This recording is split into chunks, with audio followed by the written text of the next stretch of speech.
আসসালামু আলাইকুম। আমি শাহ আলম গাহাবারি। আজ আমি ইনভাইট সম্পর্কে কিছু তথ্য দিতে চাই। কিভাবে আমরা ইনভাইট করব এবং বিজনেসকে ডেভেলপ করার জন্য ইনভাইট খুবই গুরুত্বপূর্ণ একটা বিষয়।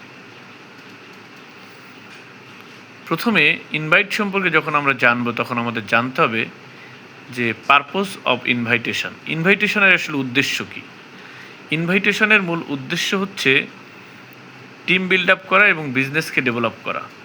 যদি আপনার টিম বিল্ড আপ না হয় তাহলে আপনার বিজনেস হবে না। আর এটার মূল ফাউন্ডেশন হচ্ছে ইনভাইট। ইনভাইট যদি ভালো না হয় তাহলে কখনোই আপনার টিম হবে না, কারণ প্রসপেক্ট কনসেপ্টটাই ক্লিয়ার হবে না, দেখবে না। তো invitation is key to success of network marketing. ইনভাইটেশনকে নেটওয়ার্ক মার্কেটিংয়ের সফলতার চাবিকাঠি বলা হয়, কারণ ইনভাইটেশন থেকেই শুরু হয় আপনার বিজনেসের মূল ফাউন্ডেশন। আপনি যদি ভালো ইনভাইটর হতে পারেন তাহলে আপনার খুব ভালো একটি টিম এবং ভালো একটি বিজনেস আইডি ক্রিয়েট করা সম্ভব। তো invitation is a relation build up. আসলে ইনভাইটেশনের মূলত উদ্দেশ্য হচ্ছে একটি ভালো সম্পর্ক তৈরি করা। আপনি যাকে নিয়ে এই বিজনেসটি করার চিন্তা করছেন তার সাথে একটা ভালো রিলেশন তৈরি করাই হচ্ছে ইনভাইটেশনের মূল উদ্দেশ্য।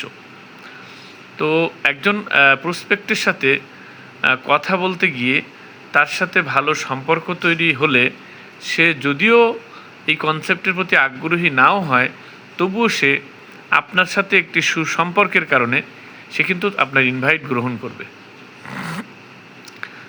নেগেটিভ প্রসপেক্ট অনেক সময় আপনার ভালো ব্যবহার, ভালো কথা বলা, সুন্দর প্রেজেন্টেশন, এই সমস্ত বিষয়ের কারণে কিন্তু একজন নেগেটিভ প্রসপেক্টও পজিটিভ হয়ে মার্কেটিং প্ল্যান দেখে এবং সে জয়েন করে, পরবর্তীতে কাজ শুরু করে।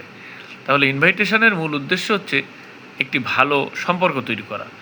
সুতরাং নেগেটিভ গেস্ট হোক আর পজিটিভ গেস্ট হোক, সেটা কোনো ব্যাপার না। সেই গেস্ট এই কনসেপ্ট পছন্দ করুক বা না করুক সেটা কোনো বিষয় না। যদি আপনার ইনভাইট সুন্দর হয় তাহলে সে অবশ্যই এই কনসেপ্টটা গ্রহণ করবে এবং পছন্দ করবে। Without dream. ইনভাইট করার উদ্দেশ্য হচ্ছে অধিকাংশ মানুষের মধ্যে কোনো স্বপ্ন থাকে না, তাদের মধ্যে স্বপ্ন তৈরি করা।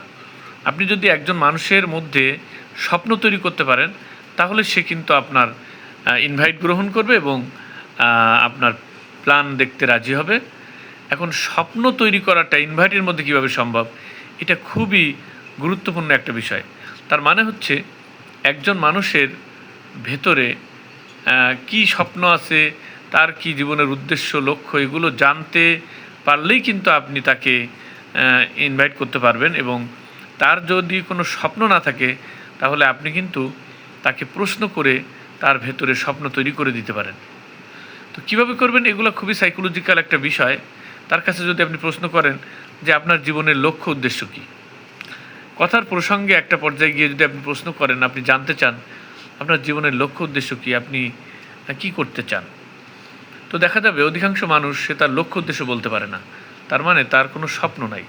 তো আপনি তাকে এমন একটা পথ দেখাতে চাচ্ছেন যেখানে তার স্বপ্ন তৈরি হয়, তার জীবনে একটা লক্ষ্য উদ্দেশ্য তৈরি হয়। সুতরাং এই ইনভাইটার ইজ এ কাউন্সেলার। সুতরাং একজন ইনভাইটার একজন পরামর্শদাতা। আপনি কিন্তু তাকে পরামর্শ দিচ্ছেন, তার জীবনের একটা সুনির্দিষ্ট গাইডলাইন তৈরি করে দিচ্ছেন, আপনি একটা প্ল্যানিং তৈরি করে দিচ্ছেন।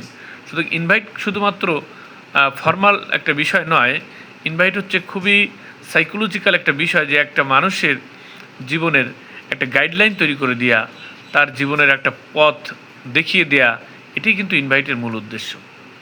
তার মানে একজন ইনভাইটার একজন গাইড, একজন পথপ্রদর্শক। আপনি কিন্তু তাকে এমন একটা জীবনের পথ দেখাচ্ছেন, এমন একটা সফলতার পথ দেখাচ্ছেন যেটা সে আসলে কারো কাছ থেকে এই সমাধান পায়নি। সুতরাং আপনি এমনভাবে তাকে ব্যবহার করবেন, আপনার অ্যাটিটিউড করবেন যে আপনার কাছ থেকে সে এই পরামর্শ নিতে উৎসাহিত হবে। তার মানে এখানে সম্পূর্ণটাই আপনার অ্যাটিটিউড এবং আপনার উপস্থাপনা এবং আপনার বডি ল্যাঙ্গুয়েজ হচ্ছে মেন কাজ করবে। তার মানে আপনি যাকে ইনভাইট করতে চাচ্ছেন তার সাথে আচরণটা এমনভাবে হতে হবে যে ভবিষ্যতে সে আপনার বিজনেস পার্টনার হতে যাচ্ছে। সুতরাং তার সাথে সেভাবেই আচরণ করতে হবে এবং ভালো একটা সুসম্পর্ক তৈরি করতে হবে। তার কথা, তার অনুভূতিগুলোকে মূল্যায়ন করলে সে অবশ্যই আপনাকে মূল্যায়ন করবে এবং সে একদিন আপনার বিজনেস পার্টনারে পরিণত হবে। প্রবলেম সলভার, একজন ইনভাইটার হচ্ছে একজন সমস্যার সমাধানকারী। একজন গেস্টের যত সমস্যাই থাকুক, আপনি যদি সঠিকভাবে ইনভাইট করতে পারেন তাহলে আপনি তার প্রত্যেকটা সমস্যার সমাধান দিতে পারবেন। এবং এ বিষয়ে আপনাকে যথেষ্ট দক্ষতা অর্জন করতে হবে এবং প্রচুর প্র্যাকটিস করার মাধ্যমে এই দক্ষতা তৈরি হয়ে যাবে। এখন আসুন, ইনভাইট করতে গেলে আপনাকে যে কোনো পরিবেশে, যে কোনো সিচুয়েশানে ইনভাইট করা যায় না। আপনাকে ইনভাইট করতে গেলে প্রিপারেশান থাকতে হবে, প্রস্তুতি থাকতে হবে। প্রস্তুতি হচ্ছে দুই প্রকার, একটা হলো এক্সটার্নাল প্রিপারেশান, আরেকটা হচ্ছে ইন্টারনাল প্রিপারেশান। এক্সটার্নাল প্রিপারেশানের মধ্যে আপনার ড্রেস থাকতে হবে, প্রফেশনাল ড্রেস, আপনার বডি ল্যাঙ্গুয়েজ ঠিক থাকতে হবে, আপনার কথা বলার ধরন ঠিক থাকতে হবে, আবার আপনার আই কন্ট্যাক্ট, আপনি তার কোন দিকে তাকিয়ে কথা বলবেন, চোখের দিকে তাকিয়ে কথা বলা, এই বিষয়গুলো হচ্ছে এক্সটার্নাল প্রিপারেশান। ইন্টারনাল প্রিপারেশান হচ্ছে আপনি যখন ইনভাইট করতে যাবেন, তো আপনি যেহেতু তাকে একটা স্বপ্ন দেখাতে যাচ্ছেন, আপনি একটা পথ দেখাতে যাচ্ছেন, তাকে একটা অর্থনৈতিক সলিউশন দিতে যাচ্ছেন, তো আপনার ভিতরে যদি বিশ্বাস না থাকে যে আসলেই এই পথে একটা অর্থনৈতিক সমাধান সম্ভব, তাহলে আপনার ইনভাইট স্লো হয়ে যাবে। সুতরাং আপনি ইনভাইট করতে যাওয়ার আগে আপনার নিজের প্রতি বিশ্বাস থাকতে হবে এবং এই কনসেপ্টের প্রতি আপনার বিশ্বাস থাকতে হবে। এবং আপনি একজন ইনভাইটার মূলত সে স্বপ্ন দেখায়। আপনার নিজের ভেতরে যদি ড্রিম না থাকে, স্বপ্ন না থাকে, তাহলে কখনোই আপনি আরেকজন মানুষের মধ্যে স্বপ্ন তৈরি করতে পারবেন না। তাই ইন্টারনাল প্রিপারেশনের মধ্যে আপনার ভেতরে অবশ্যই স্বপ্ন থাকতে হবে। এরপরে আপনার একটা পজিটিভ অ্যাটিটিউড থাকতে হবে।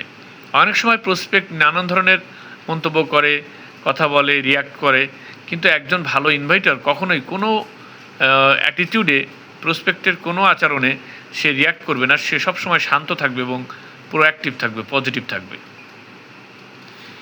এবং আপনার একটা পরিকল্পনা থাকতে হবে এবং এই পরিকল্পনা তার সাথেও আপনাকে শেয়ার করতে হবে। সুতরাং ইনভাইট করতে যাওয়ার আগে আপনাকে একটা সুনির্দিষ্ট পরিকল্পনা থাকতে হবে। Invite is not presentation or plan show. সুতরাং আমরা ইনভাইট করতে গিয়ে কখনোই তাকে প্ল্যান শো করবো না এবং প্রেজেন্টেশন করবো না। আমরা ইনভাইট করতে গিয়ে শুধুমাত্র তাকে বোঝার চেষ্টা করব এবং তার সমস্যাগুলো সমাধান করে তাকে একটা প্ল্যানিং দেখার দাওয়াত দেব। তো কীভাবে দেবো সেটা হচ্ছে FORM, একটি ফর্মের সূত্র ব্যবহার করে তার সাথে কথা বলতে হবে। এফতে ফ্যামিলি, ওতে অকুপেশান, পেশা, আরতে রিক্রিয়েশন মানে বিনোদন, এমতে মানি মানে টাকা। এই চারটা বিষয় নিয়ে কথা বললে তার সমস্যাগুলো বের হয় এবং তখন এখান থেকে আপনি তাকে ইনভাইট করতে পারবেন। বিজনেস প্ল্যান, আপনি যখন ইনভাইট করবেন তখন তাকে আমাদের এই বিজনেস প্ল্যানটি দেখার ব্যাপারে তাকে বিভিন্নভাবে উৎসাহিত করবেন এবং সে যদি বিজনেস প্ল্যানটি দেখে তখন সে আপনার সমস্ত কথার যৌক্তিকতা খুঁজে পাবে। এই জন্য তাকে এভাবেই বলা যে আমি যে বিষয়গুলো আপনাকে বলতে চাচ্ছি সেটা আপনি এই প্ল্যানটা না দেখা পর্যন্ত আপনি বুঝতে পারবেন না। সে যদি জানেও আগে থেকে, তারপরেও আপনার কাছ থেকে দেখার জন্য হলেও সে সময় দেবে এবং সে বিজনেস প্ল্যানটা দেখতে রাজি হবে। তো ইনভাইটের মূল উদ্দেশ্য হচ্ছে প্ল্যান শো করা এবং প্ল্যান শো করার পরে MBO প্যাকেজ নিয়ে সে এই বিজনেসে জয়েন করা এবং এই প্যাকেজটা অবশ্যই MRP রেটে। তাহলে ইনভাইটের উদ্দেশ্য হলো MRP রেটে প্রোডাক্ট সেল করা একজন প্রসপেক্টের কাছে MBO আকারে, অর্থাৎ 500 পয়েন্টের প্রোডাক্ট সেল করা। একজন ইনভাইটার ভালো ইনভাইটার হলে আপনি যাকে ইনভাইট করছেন সেও ভবিষ্যতে একজন লিডার হবে।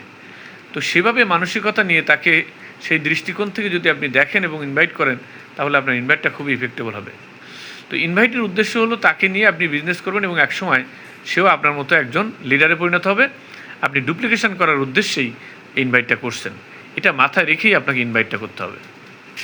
তো ইনভাইট করার সময় সবসময় তার সাথে যখন কথা বলবেন তখন এই কথাটা মনে রাখতে হবে, যেটা জন অস্টিনের একটা চমৎকার কথা, যে তার কথা আপনাকে মনোযোগ দিয়ে শুনতে হবে। কথাটা এরকম যে আমি একটি কথা শতবার শোনার পরেও কেউ যদি একই কথা আবার বলে তাহলে আমি এমন ভান করি যেন জীবনে প্রথমবার কথাটা শুনছি। তার মানে আপনি তার কথাগুলো এত মনোযোগ দিয়ে শুনতে হবে, মনে হবে যেন আপনি জীবনে প্রথমবার শুনছেন। তো সবাইকে অনেক অনেক ধন্যবাদ। আমরা সবাই ইনভাইটের উপর প্র্যাকটিস করব এবং ইনভাইটে দক্ষতা অর্জন করব। Thank you.